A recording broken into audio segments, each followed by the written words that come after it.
ومن آذاك فقد آذى رسول الله صلى الله عليه وآله ومن وصلك فقد وصل رسول الله صلى الله عليه وآله ومن قطعك فقد قطع رسول الله صلى الله عليه وآله. اعوذ باللہ من الشیطان الرجیم. بسم اللہ الرحمن الرحیم. الحمد للہ الذی ہدانا لہذا وما کننا لنہتدی لولا ان ہدانا اللہ. لقد جاءت رسل ربنا بالحق ثم الصلاة والسلام والتحیۃ والاکرام علی اشرف الانبیاء والمرسلین سید العرب والعجم جسمہ مقدس معطر مقدم نور الہدی مصباح الظلم شفیع الامم صاحب الجود والکرم مولانا و مولا الثقلین جد الحسن والحسین ابی القاسم محمد وعلى اہل بیت الطیبین الطاہرین المعصومین المظلومین ولعنۃ اللہ علی اعدائہم اجمعین. اما بعد فقد قال رسول اللہ صلی اللہ علیہ وآلہ وسلم فاطمۃ بضعۃ منی من آذاها فقد آذانی ومن آذانی فقد آذى اللہ. محترم سامعین کرام، میں نے آپ حضرات کی خدمت میں حضور ختم مرتبت سرور کائنات حضرت محمد مصطفیٰ صلی اللہ علیہ وآلہ وسلم کی ایک بہت ہی مشہور اور معروف حدیث کی تلاوت کی. اس حدیث میں سرور کائنات ارشاد فرما رہے ہیں فاطمۃ بضعۃ منی، فاطمہ میرا ٹکڑا ہے. من آذاہا، جس نے فاطمہ کو اذیت دی، فقد آذانی، اس نے یقیناً مجھے اذیت دی. ومن آذانی، اور جس نے مجھے اذیت دی، فقد آذى اللہ، یقیناً اس نے اللہ کو اذیت دی. عزیزوں، یہ حدیث تمام اسلامی فرقوں نے اپنی کتابوں میں نقل کی ہے، اور تمام اسلام کے فرقے متفق ہیں اس بات کے اوپر کہ یہ حدیث معتبر ہے، اس کی سند معتبر ہے، اس حدیث میں کوئی شک و شبہ نہیں ہے. اور مختلف فرقوں نے، اسلام کے مختلف فرقوں نے اس حدیث کو اپنی کتابوں میں نقل کیا ہے، اس حدیث کو اپنی کتابوں میں تحریر کیا ہے. تو یہ یقیناً طے شدہ چیز ہے کہ اس حدیث میں کوئی شک و شبہ نہیں ہے. کسی نے بھی آج تک یہ نہیں کہا یا یہ نہیں تحریر کیا کہ یہ حدیث غیر معتبر ہے.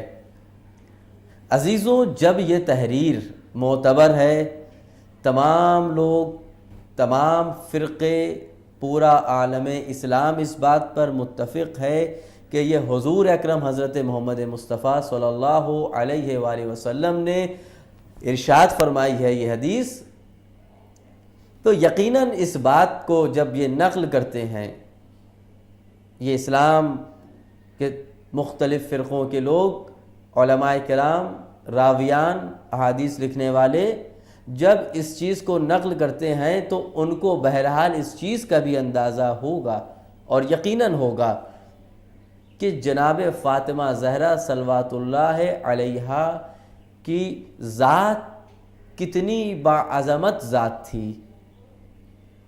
ان کی ذات کتنی عظیم ذات تھی کہ جس کے لیے حضور نے یہ باقاعدہ طور کے اوپر یہ کہا فاطمہ تو بضعۃ منی، فاطمہ میرا ٹکڑا ہے۔ ٹکڑا کیا ہوتا ہے؟ یعنی انسان کا جو جسم ہوتا ہے یا کسی بھی چیز کا آپ جسم لے لیے، اس کا ایک بھی حصہ، ایک بھی ٹکڑا اگر اذیت میں ہوتا ہے، کسی پریشانی میں مبتلا ہوتا ہے، تو فقط وہ حصہ مبتلا نہیں ہوتا ہے اس پریشانی میں اور اس اذیت میں، بلکہ پورا جسم، پوری باڈی اس ایک حصے کی بنیاد پر تڑپتی ہے، اذیت میں مبتلا ہوتی ہے۔ اگر مثال کے طور پر آپ کا ہاتھ درد کرنے لگے، ہاتھ میں کوئی تکلیف ہو جائے،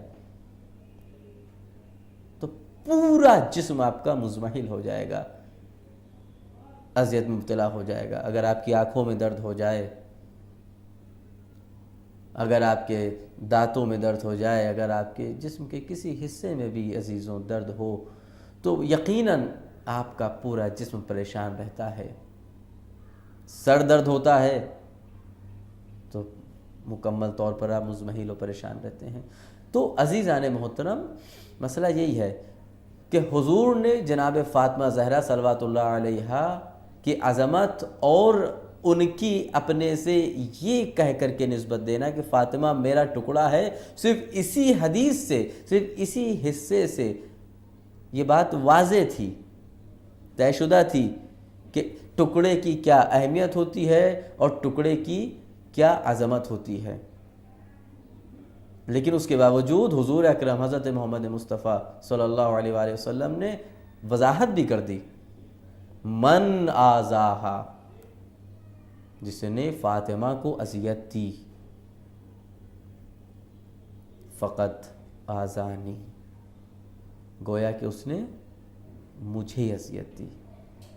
بلکہ یہاں کے اوپر لفظ قد استعمال کیا گیا ہے، جو کہ عربی زبان میں کسی بھی کام اور کسی بھی چیز کو تحقیق کی منزل تک پہنچانے کے لیے استعمال کیا جاتا ہے۔ یعنی بتحقیق یہ بات طے شدہ ہے، اس کی تحقیق ہو چکی ہے، اب اس کے اندر کوئی شک و شبہ نہیں ہے، لہذا استعمال کیا جاتا ہے قد۔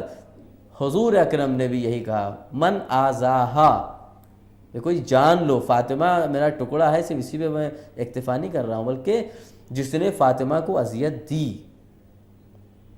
فقط یقیناً یقیناً یقیناً آذانی، اس نے مجھے اذیت دی۔ اور تم سب جانتے ہو، من آذانی، جس نے مجھے اذیت دی، فقط آذ اللہ، اس نے اللہ کو اذیت دی۔ فاطمہ کو اذیت دینا مجھے اذیت دینا ہے، اور مجھے اذیت دینا یقیناً یقیناً اللہ کو، پروردگار عالم کو اذیت دینا ہے۔ اور آپ جانتے ہیں کہ اللہ کو اذیت دینے والا کیا ہوتا ہے اور اللہ کو اذیت دینے والے کا انجام کیا ہوتا ہے، اس چیز کو بیان کرنے کی ضرورت نہیں ہے۔ آپ حضرات اس بات سے واقف اور آشنا ہیں کہ جناب فاطمہ زہرا صلوات اللہ علیہا حضور اکرم حضرت محمد مصطفیٰ صلی اللہ علیہ وآلہ وسلم کی اکلوتی بیٹی تھی۔ اب وہ تاریخ کا اختلاف ہے، اس اختلاف کا نہ یہاں کے اوپر مرحلہ ہے، وقت ہے کہ بیان کروں میں، وہ ایک الگ ٹاپک ہے، وہ الگ موضوع ہے، اس کو بیان کرنے کی یہاں نہ ضرورت ہے اور نہ کوئی موضوع ہے۔ لیکن یہ یقیناً طے ہے کہ حضور اکرم کی یہ اکلوتی بیٹی تھی۔ آپ کی ولادت بسعادت 20 جمادی الثانیہ 5 بیست کو ہوئی، اور عام الفیل 46 عام الفیل سال تھا، یعنی اعلان رسالت کے 5ویں سال شہزادی فاطمہ زہرا صلوات اللہ علیہا کی ولادت ہوئی، اور آپ کی شہادت 2 روایتیں ملتی ہیں کہ حضور اکرم کی وفات کے بعد، حضور اکرم کی رحلت کے بعد شہزادی 75 دن زندہ رہیں یا 95 ڈیز۔ اس اعتبار سے ابھی آنے والی تاریخ 3 جمادی الثانیہ، یہ شہزادی کی شہادت کی تاریخ ہے، اور اس تاریخ کو زیادہ معتبر مانا جاتا ہے۔ معتبر وہ بھی ہے، لیکن اس تاریخ کو زیادہ ترجیح دی جاتی ہے۔ 3 جمادی الثانیہ سن 11 ہجری، یعنی جس سال حضور اکرم کی رحلت ہوئی سن 11 ہجری کو، اسی سال آپ کی بھی رحلت ہوتی ہے۔ عزیزوں، شہزادی کی شان میں کچھ بیان کرنا کسی کے بس میں نہیں، نہ ہماری زبان میں اتنی طاقت ہے، تاثیر ہے، اور نہ ہمارا علم اس بات کی اجازت دے سکتا ہے کہ شہزادی کی عظمت کو بیان کریں۔ ہم اس لائق نہیں ہیں کہ مکمل طور کے اوپر شہزادی کی عظمت اور ان کی شرافت، ان کی اہمیت کو بیان کر سکیں۔ ہاں، لیکن کچھ الفاظ کے ذریعے، کچھ باتوں کے ذریعے یقیناً کچھ ثواب حاصل کرنا چاہتا ہوں۔ ایک عظیم خاتون،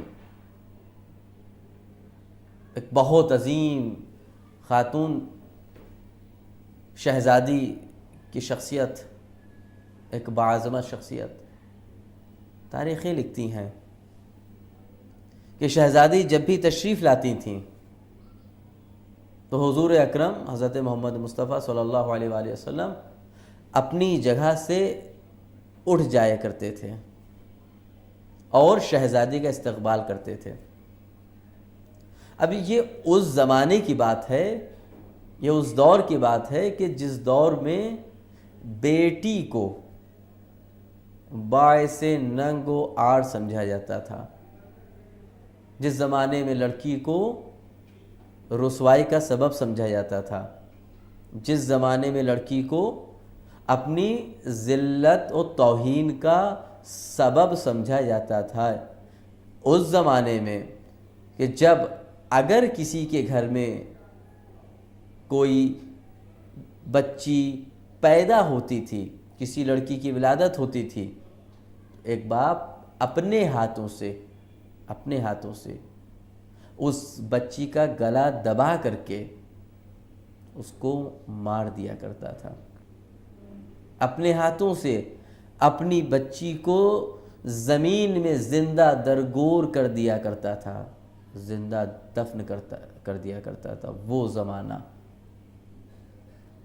وہ جہالت کا زمانہ، تاریخ نے جس کو دور جاہلیت قرار دیا ہے، تاریخ نے جس کو دور جاہلیت کا نام دیا ہے، اس دور جاہلیت میں کہ جب لڑکی باعث ننگ و عار و ذلت و رسوائی سمجھی جاتی تھی، اسی زمانے میں اللہ نے ان عرب کے سامنے اللہ نے اپنے نبی کو ایک بیٹی عطا کی۔